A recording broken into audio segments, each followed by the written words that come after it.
Halo guys, sebelumnya perkenalkan nama saya Gadis Dia Pramesti, NPM 390 dari kelas E Statistika Bisnis. Di sini saya mengerjakan laporan mini project statistika bisnis yang berjudul analisis pengaruh antara promosi daya beli konsumen pada produk McDonald's. Buat dosen pembimbing saya adalah Ibu Ira Wikartika, SEMM. Saya program studi dari manajemen Fakultas Ekonomi dan Bisnis Universitas Pembangunan Nasional Veteran Jawa Timur. Yang pertama di sini kita ada kata pengantar. Yang kedua daftar isi, dan buat bab 1 saya menjabarkan latar belakang dari produk McDonald's.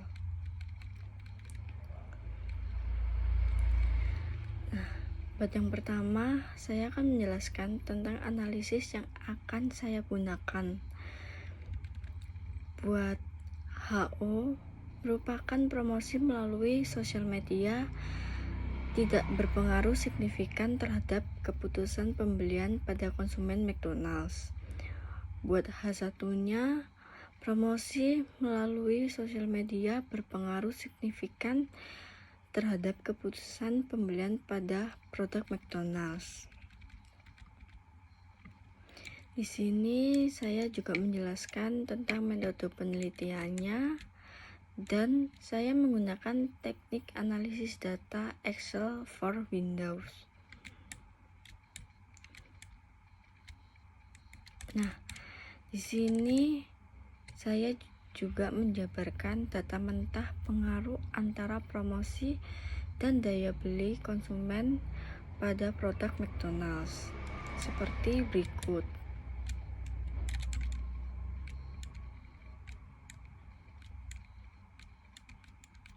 Setelah data mentah, saya juga menjabarkan tentang analisis dan pembahasan. Yang pertama, karakteristik responden berdasarkan jenis kelamin. Dari jumlah responden McDonald's yang saya lakukan melalui kuesioner Google Form, ternyata jenis kelamin perempuan lebih besar dibandingkan jenis kelamin laki-laki, dengan jenis kelamin laki-laki berjumlah 24%, sedangkan untuk perempuan berjumlah 76,5%. Dari keseluruhan responden yang berjumlah 34. Berdasarkan usia, responden McDonald's yang paling banyak berkunjung adalah responden dengan usia 18-25 tahun. Bahwa responden yang berkunjung di McDonald's dengan usia kurang lebih 20 tahun 85,3%, sedangkan usia 21-25 tahun hanya 14,7% dari keseluruhan responden yang berjumlah 34. Bagaimana saya bisa menghitung dari karakteristik dari jenis kelamin dan umur? Jadi saya menggunakan Excel seperti ini. Buat usia, saya sendirikan dari usia 18-20 dan 21 tahun hingga 25 tahun. Dan seterusnya seperti jenis kelamin dari perempuan dan laki-laki.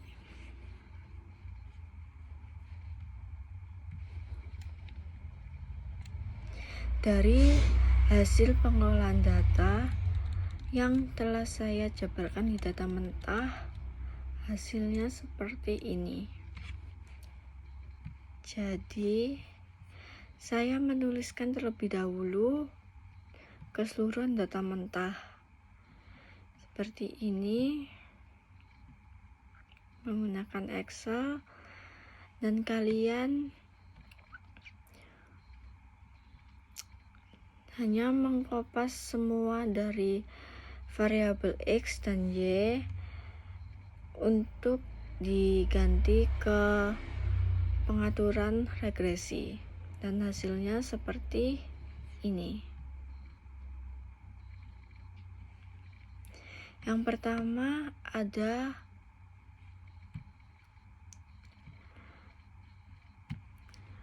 regression statistik yang sudah saya jabarkan di Excel dan saya pindah ke Word.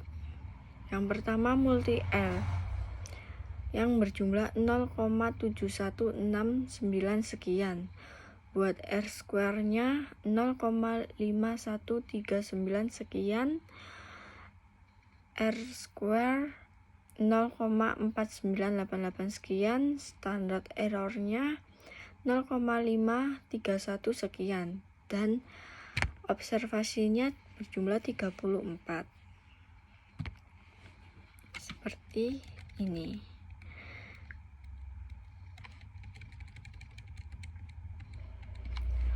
Buat ANOVA-nya, regressionnya dari DF berjumlah 1, SS-nya 9,569 sekian, MS-nya 9,569 sekian, F-nya 33,842 sekian, dan significance F-nya 1,842 sekian. Residualnya berjumlah 32, SS-nya 9,04838 sekian, MS-nya 0,2827 sekian, dan totalnya DF-nya 34, sedangkan SS-nya 18,6176 sekian. Dependent variable merupakan daya beli konsumen produk McDonald's dan konstannya daftar promosi produk McDonald's. Ada juga seperti ini.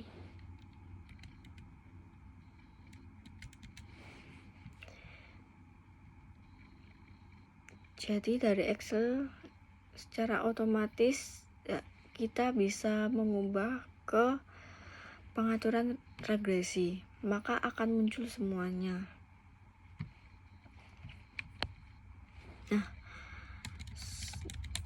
dari tabel-tabel di atas, saya akan menjelaskan hasil interpretasi data. Yang pertama R square atau tabel output ke-1.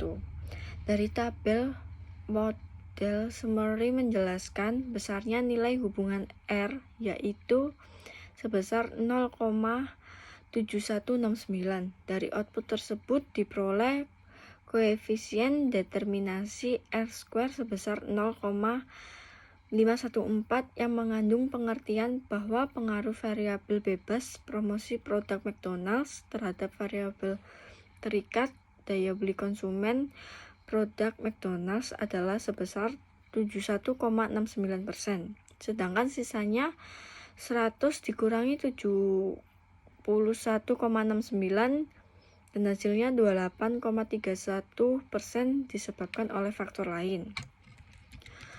Buat yang kedua, signifikan tabel output kedua. Dari output tersebut diketahui bahwa nilai F hitung sama dengan 33,84 dengan tingkat signifikan sebesar 1,84. Maka model regresi dapat dipakai untuk memprediksi variabel partisipasi, atau dengan kata lain ada pengaruh dari variabel X promosi produk McDonald's dan variabel Y merupakan daya beli konsumen produk McDonald's. Yang ketiga, saya akan menjelaskan tentang persamaan regresi. Diperoleh dari hasil konstanta A sebesar 0,6613, sedangkan nilai koefisien regresi B sebesar min 0,2074. Persamaan regresi sederhana dapat ditulis Y sama dengan A ditambah BX, yaitu Y sama dengan min 0,2097 ditambah 0,6613X.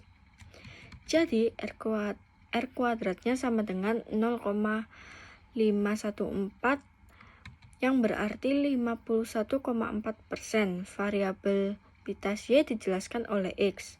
Korelasi atau R sama dengan 0,7169. Ini berarti ada hubungan langsung yang kuat antara X dan Y.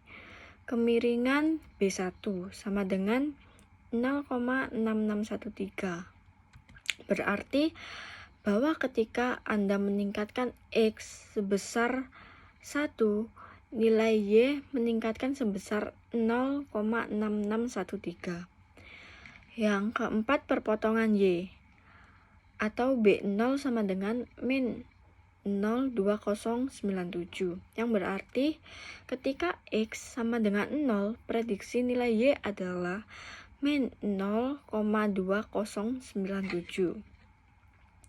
Yang terakhir, perpotongan X sama dengan 0,3171. Terus saya akan menjelaskan bagaimana menentukan T-tabel.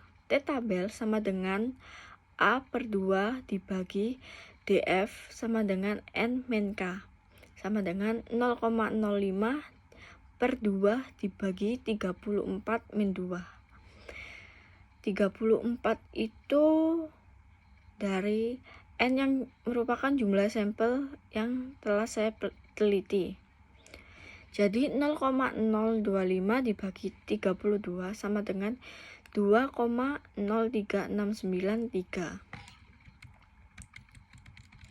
N merupakan jumlah sampel, K merupakan jumlah variabel, dan A merupakan tingkat kepercayaan, yaitu 0,05 sama dengan 95%. Buat tabelnya seperti ini. Nah, di mana confidence interval atau interval kepercayaan yaitu sebesar 95% pada batas bawah yang diperoleh nilai sebesar 0,429, sedangkan pada batas atas diperoleh nilai sebesar 0,892.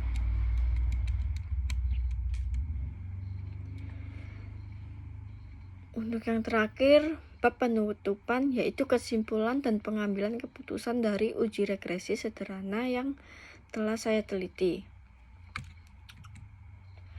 Dari analisis yang telah saya lakukan menggunakan regresi linear sederhana, dapat saya simpulkan. Yang pertama, regresi keseluruhan arah kanan F sama dengan 1,32 atau 33,8421 dengan nilai min P sama dengan 0,00001843 karena P min value kurang dari